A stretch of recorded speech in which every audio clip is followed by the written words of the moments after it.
नमस्कार मित्रांनो, स्वागत आहे तुम्हा सर्वांचंच आपल्या आजच्या या व्हिडिओमध्ये। आजचा आपला हा व्हिडिओ खूपच जास्त इंटरेस्टिंग आणि मनोरंजक असणार आहे, कारण आजच्या आपल्या या व्हिडिओमध्ये आपण जाणून घेणार आहोत थोडं तुझं थोडं माझं या मालिकेच्या भाग 2चे अपडेट। मित्रांनो, या अगोदरचे जे काही अपडेट आहेत ते भाग 1 मध्ये अपलोड केलेत, कारण महा एपिसोड असल्या कारणामुळे सगळे अपडेट एकत्र देणं शक्य नाही आहे। त्यामुळे भाग 1 पहिला पाहून घ्या आणि मग आपला भाग 2 पाहायला विसरू नका। चला तर मग मित्रांनो, अजिबात वेळ वाया न घालवता सुरुवात करूया आपल्या आजच्या व्हिडिओला, म्हणजेच थोडं तुझं थोडं माझं या मालिकेच्या आजच्या लेटेस्ट आणि इंटरेस्टिंग एपिसोडला। पण त्या अगोदर व्हिडिओला लाईक करा, तसेच चॅनलला सबस्क्राईब करून बेल आयकॉन आठवणीने प्रेस करा, जेणेकरून पुढच्या प्रत्येक व्हिडिओचं नोटिफिकेशन हे तुम्हाला पटापट मिळत जाईल आणि सर्व व्हिडिओंचा आनंद तुम्हाला घेता येईल। तर मित्रांनो, आजच्या भागामध्ये आपण पाहणार आहोत की कशा प्रकारे अक्कल हुशारीने तेजस, मानसी त्याचबरोबर सूरज हे सगळे मिळून आता त्या चोरांना पकडणार आणि दिनेशला त्यांच्या ताब्यातून सोडवणार। त्यानंतर आता सगळेजण फायनली कुलदेवतेला पोहोचलेले आहेत आणि त्यानंतर आता तिकडे तेजस आणि मानसी त्याचबरोबर आभा आणि विनीत यांचं लग्नही लागणार आहे। पण नेमकं यांचं लग्न निर्विघ्नपणे पार पडणार का, की पुन्हा एकदा काहीतरी नवीन संकट यांच्या लग्नामध्ये येणार? तुम्हाला काय वाटतं ते आम्हाला सांगाच, पण त्याबरोबर आपला एपिसोड पाहायलाही विसरू नका। चला तर मग मित्रांनो, एपिसोडला सुरुवात करू। पण त्या अगोदर आपला हा व्हिडिओ तुमच्या जास्तीत जास्त कुटुंबियांबरोबर तसेच मित्रपरिवारांबरोबर सुद्धा नक्की शेअर करा, जेणेकरून त्यांनासुद्धा आपल्या व्हिडिओचा असाच उत्तम पद्धतीने आनंद घेता येईल। तर वळूया आपल्या आजच्या एपिसोडकडे। आजच्या भागामध्ये आपल्याला पाहायला मिळतं की इकडे तेजस, मानसीने सूरज आणि विनीतच्या मदतीने पळवून लावलेलं असतं एका चोराला आणि दुसऱ्याला बांधून ठेवलेलं असतं। तर आता घरातले सगळेच जण खाली उतरून आलेले असतात। आई मात्र प्रचंड घाबरलेली असते। दिनेश, तू ठीक आहेस ना? तेजस, तुला फार लागलं नाही ना? असं विचारल्याच्या नंतर ती तिच्या दोन्ही मुलांना म्हणायला लागते, मला वाटतं की आपण इथूनच मागे फिरूया, कुलदैवतेला पुढे जाऊयाच नको। आजपर्यंत हेच घडत आलंय। जेव्हा जेव्हा प्रभू देवीला निघतात तेव्हा नक्की काहीतरी अडचण येते। तुमच्या आजोबासुद्धा कुलदेवीला जाता जाताच मृत्यू पावले होते। त्याबरोबर आता लगेचच इकडे मानसीचं कौतुक तात्या करत असतात। मग आता विनोद म्हणायला लागतो, आता झालं असेल प्रभू कुटुंबियांचं एकमेकाचा कौतुक सोहळा करून, तर मग निघूया का, आपण पुढे जाऊया। त्यानंतर आता सगळेच जण जाऊन बसमध्ये बसायला लागतात। तर हा चोर मात्र, अरे दादा सोडा, मला सोडा, असं ओरडत तिथेच राहतो, पण त्याला कोणी काही सोडत नाही। त्यानंतर आता सगळेजण गाडीत आल्यानंतर मानसी ही पाठीमागे ते जे तुटलेलं थर्माकोलचं नाव असतं ते हातामध्ये घेऊन तेजसला म्हणत असते, वाव, खरंच खूप सुंदर बनवलं हे। त्यावर तेजस म्हणतो, बनवलंय नाही, बनवलं होतं, त्या मूर्ख बावळट माणसाने तोडून टाकलं। अहो, किती मेहनतीने बनवून घेतलं होतं, तुम्हाला काय सांगू, म्हणजे खरं तर अगदी थाटात लावायचं होतं। तेजस वेड, मानसी, झालं बाबा एकदाचं लग्न, झाली तुम्ही माझी बायको, सगळ्यांना सांगायचं होतं, पण बघा ना त्या मूर्ख माणसाने काय करून ठेवलंय ते। आता तेजस मानसीला हे सगळं सांगत असताना खूप नाराज असतो। त्याला प्रचंड वाईट वाटलेलं असतं त्यांचं नाव तुटलेलं बघून। तर आता मानसी ही तेजसला म्हणत असते, तेजस, हे बघा, उगाचच्या उगाच तुम्ही नाराज होऊ नका आणि एक गोष्ट कायम लक्षात ठेवा, तुटलेली कोणतीही गोष्ट असो ती कायम जोडता येतेच। आणि मग आता ती तेजसला ते नाव जोडून दाखवत म्हणते, आता तर हे छान दिसतंय ना? त्याबरोबर तेजस हा थोडासा खुश होतो। तर मानसी ही म्हणत असते, आत्ता खऱ्या अर्थाने नाव पूर्ण झालं। आणि मग ते छान तेजस वेड मानसी दिसत असतं। इतक्यात गाडीवाला ड्रायव्हर गाडी स्टार्ट करतो आणि त्यामुळे आता ते तेजस वेड मानसी पुन्हा एकदा तुटून खाली पडतं। तर आता मात्र तेजस हा मनातल्या मनात म्हणत असतो, हे नाव तुटलंय इथपर्यंत ठीक आहे, पण मी आणि लकी चॅम्प आता पुढचं कायमचं सगळं आयुष्य एकत्र राहू देत, मला कायम त्यांच्याबरोबर राहायचं आहे। आता तेजस हे सगळं मनातल्या मनात बोलत असल्या कारणामुळे कोणीच त्याला ऐकू गेलेलं नसतं त्याचं मत। त्यानंतर आता फायनली तेजस, मानसी, विनीत, आभा, आई, तात्या, दिनेश, विनोद, सूरजदादा, गीता वहिनी त्याचबरोबर आता सगळेच जण हे पोहोचलेले असतात गावी कुलदेवतेच्या दर्शनाकरता।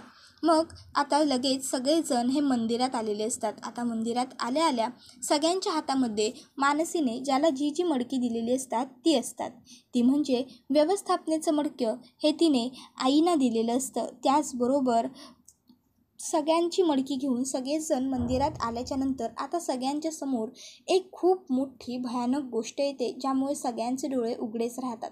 आता टेन्शन घेऊ नका. भयानक म्हटल्या कारणामुळे सगळ्यांना प्रश्न पडला असेल की नेमकी अशी कोणती गोष्ट आहे.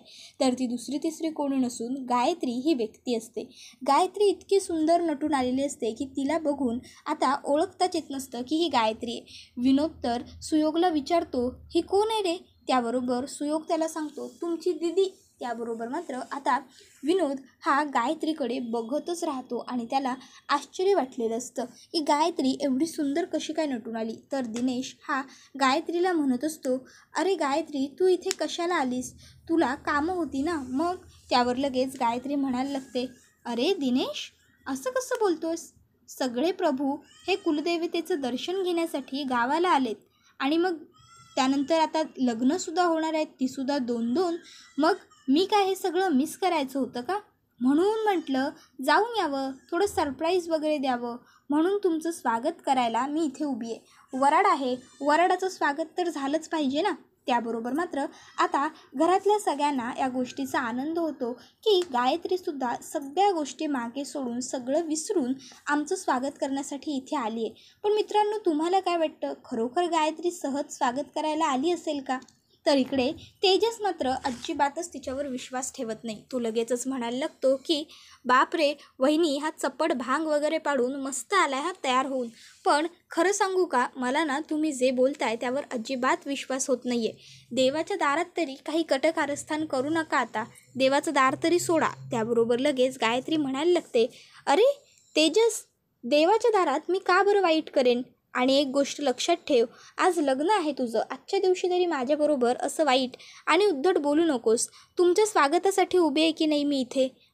त्यानंतर लगेचच आता पुढे गायत्री ही सांगत असते की आणखीन एक सरप्राईजसुद्धा आहे तुमच्यासाठी. त्यावर आता सगळ्यांनाच प्रश्न पडतो की नेमकं सरप्राईज काय आहे आणि गायत्रीने नेमकं सगळ्यांसाठी काय आणलं असेल.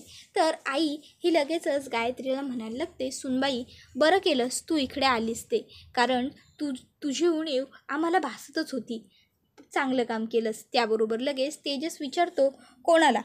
तर लगेच आई आणि मानसी ह्या दोघीसुद्धा तेजसला दाबतात आणि मग तेजस हा गप्प बसतो. त्याबरोबर आता लगेचच मानसी ही गायत्रीला म्हणत असते, गायत्री बहिणी, तुम्ही खरंच खूप छान दिसताय आणि बरं झालं तुम्ही आलात. खरंच आवडलं तुमचं सरप्राईज. त्यावर गायत्री म्हणते, आवडलं की नाही? बघ तेजस, शिक काहीतरी बायकोकडून, लग्नाच्या दिवशी तरी माझ्याशी चांगलं बोल. आता सगळ्यांसाठी सरप्राईज. त्याबरोबर आता लगेच सगळे विचारतात, काय सरप्राईज आहे? त्यावर गायत्री म्हणते, तात्यासाहेब, कळणार काय सरप्राईज आहे ते कळणार. ते सरप्राईज जास्त करून वधू आणि वरासाठी आहे. आता इतक्यात त्या ठिकाणून शोभा चालत आलेली असते. आता शोभाला बघून सगळ्यांनाच खूप मोठं टेन्शन आलेलं असतं की ही इथे कशाला आली. मित्रांनो, तुम्हाला काय वाटतं, शोभा इथे आली तर आहे, पण आता ती आल्या आल्या चिडचिड करेल की शांत चित्तेने शांतपणे येऊन त्यांचा जो काही प्लॅन आहे तो एक्झिक्यूट करेल? कारण आता शोभाला तर अजिबात आभासून म्हणून पसंत नाही आहे. तर दुसरीकडे आता इकडे आई ही खूपच जास्त खुश आहे. ती म्हणत असते की मला माझ्या सासूने सांगितलं होतं, एक ना एक दिवस सगळे प्रभू कुटुंबीय कुलदेवीला एकत्र नक्की जातील आणि आज माझ्या सासूचे शब्द खरे झाले. बघा, आज आपण सगळेजण कुलदेवीला एकत्र आलो आहे. आज माझं सगळं कुटुंब, माझं प्रभू कुटुंब एकत्र आहे. आता मात्र आईला खूप जास्त आनंद या गोष्टीचा झालेला असतो की फायनली सगळं कुटुंब एकत्र आलेलं आहे. आज आभा, विनीत, तेजस, मानसी, त्याचबरोबर मानसीचे आईवडील, गायत्री, दिनेश, तर सूरज, गीता, सगळेच फायनली प्रभू कुटुंबीय हे एकत्र आलेले असतात आणि आनंदीसुद्धा असतात. त्यानंतर आता इकडे आपल्याला पाहायला मिळतं की कुलदेवीच्या मंदिरात आल्याच्या नंतर मोठ्या बाई या कुलदेवीला आता कौल लावत असतात लग्नासाठीचा. पण आता कौल लावत असताना फुलाची पाकळी ही खाली पडते. पुन्हा एकदा पाया पडून मोठ्या बाई कौल लावायला जातात, पण पुन्हा पाकळ्या खालीच पडत असतात. आता मात्र घरातले सगळेच जण हात जोडून टेन्शनमध्ये उभे असतात. तर इकडे पाकळ्या पडत असल्या कारणामुळे मुद्दामून गायत्री ही लगेचच मोठ्या बाईंना विचारायला लागते, मोठ्या बाई, ह्या पाकळ्या सारख्या पडतायत म्हणजे नेमकं याचं कारण तरी काय? म्हणजे कुलदेवीला सुद्धा हे लग्न मान्य नाही का? आता मात्र सगळेच जण गायत्रीकडे पाहायला लागतात आणि हा एपिसोड इथेच संपतो. मित्रांनो, तुम्हाला काय वाटतं? गायत्री ज्याप्रमाणे बोलली आहे तसंच काही असेल का, की आणखीन काही दुसरं कारण असेल फुलाच्या पाकळ्या पडण्यामागे? ते आम्हाला कमेंटमध्ये नक्कीच सांगा.